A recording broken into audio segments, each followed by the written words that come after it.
सेवा संगठन ओडिशा तरफ 78तम स्वाधीनता दिवस अवसर में एक स्वेच्छाकृत रक्तदान शिविर आयोजित हो सेवा संगठन ओडिशा तरफ 78तम स्वाधीनता दिवस अवसर में बड़पाल ग्राम पंचायत कार्यालय परिसर में एक स्वेच्छाकृत रक्तदान शिविर आयोजन कर उक्त शिविर को रेमुणार विधायिका प्रार्थी विद्यास्मिता महालिक आनुष्ठानिक भाव में फिता काटी उद्घाटन करने सहित रक्तदाता को उत्साहित करते।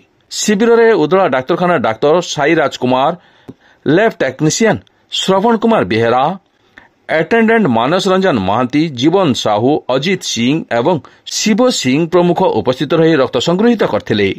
शिविर में संगठन सदस्य रजत बारिक, कमलाकांत बेहेरा, उमाकांत माझी, शशिकांत बारिक, राकेश कुमार बारिक, सुब्रत चंड, श्रीनाथ राणा, प्रकाश मल्लिक, मनोज राउत समेत समस्त सदस्य माने परिचालन सहयोग करथिले।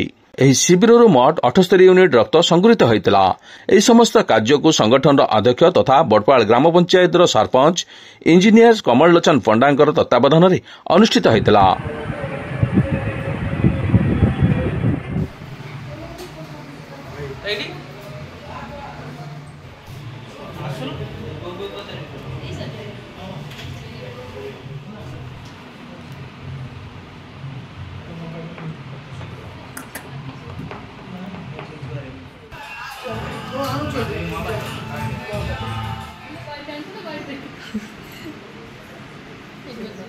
गर्वसभा नहीं है ना जय जगन्नाथ।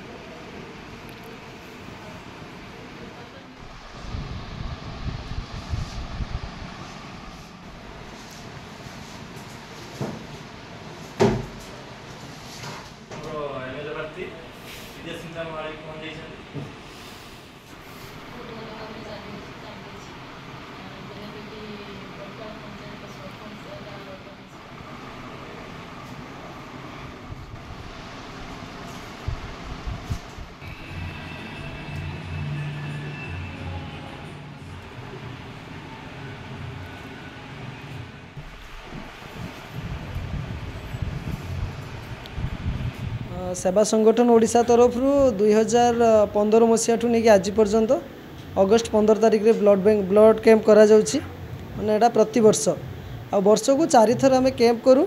ब्लड कैंप करिवार उद्देश्य होछि जे एबे रक्तर अभाव देखा दूची। बहुत थैलेसेमिया पेशेंट कर रक्तर बहुत आवश्यक थिला बेले भी अनेकांश केतेकर मृत्यु घटुची आम आखि सामने देखुचु। तेणु आम यथा संभव सेवा संगठन माध्यम युवक मानू सचेतन करने सहित रक्तदान शिविर कर चलचु जमती आगामी दिन में रक्त अभाव गोटे जीवन न जाऊ।